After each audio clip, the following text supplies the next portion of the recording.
শীতের মৌসুমের রসালো কমলা লেবু এসে গেছে বাজারে, কিন্তু রাজ্যের ঐতিহ্যবাহী ও সুস্বাদু জম্পুইয়ের কমলা হারিয়ে যেতে বসেছে। রাজ্য তথা খোয়াইয়ের বাজারগুলিতে এই মৌসুমের সবচেয়ে রসালো ফল কমলা লেবু বাজারে চলে এসেছে। হালকা শীত শুরু হওয়ার সঙ্গে সঙ্গেই কমলা লেবুর চাহিদা বেড়ে যায়। যথারীতি গ্রাহকদের চাহিদা পূরণের জন্য কমলা লেবু বিক্রেতারা শীতের মৌসুমের সবথেকে চাহিদাপূর্ণ রসালো ফল কমলা লেবুর চাহিদা পূরণ করতে হয় বহিরাজ্যের কমলা লেবু দিয়ে। যদিও একটা সময় ছিল রাজ্যের জম্পুই হিলের কমলার লেবুর মাধ্যমেই কমলা লেবুর চাহিদা পূরণ করা হতো গোটা রাজ্যের গ্রাহকদের, আজকের দিনে দাঁড়িয়ে এই কমলা লেবুর চাহিদা পূরণ করা হয় বহিরাজ্যের কমলা লেবু দিয়ে। গ্রাহকরা আজও জম্পুই হিলের কমলা লেবু খোঁজ করেন। চাহিদা থাকলেও বেশ কিছু বছর ধরে জম্পুই হিলের কমলা লেবুর স্বাদ রাজ্যের মানুষের জুটছে না।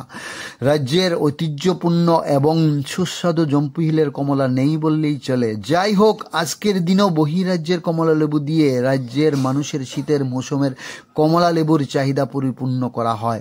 এই বিষয়ে খোয়াইয়ের এক ফল বিক্রেতা অভিজিৎ মুদি কি বলছেন শুনুন।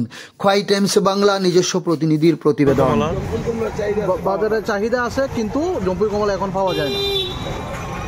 তাহলে এই বাইরের কমলা দিয়েই চলতেছে। বর্তমানে যে বাইরের কমলাগুলো আইতেছে, এই কমলাগুলো কাস্টমারের চাহিদা আছে, চাহিদা ভালোই, খারাপ না। এই কমলা দিয়েই চাহিদা চলছে, এই কমলা দিয়েই ভালো। আচ্ছা, এইটা কোন জায়গা? কোয়াই কোন জায়গা? কোয়াই সুভাষ পার্ক। আপনার নাম? আমার নাম অভিজিৎ মুদি।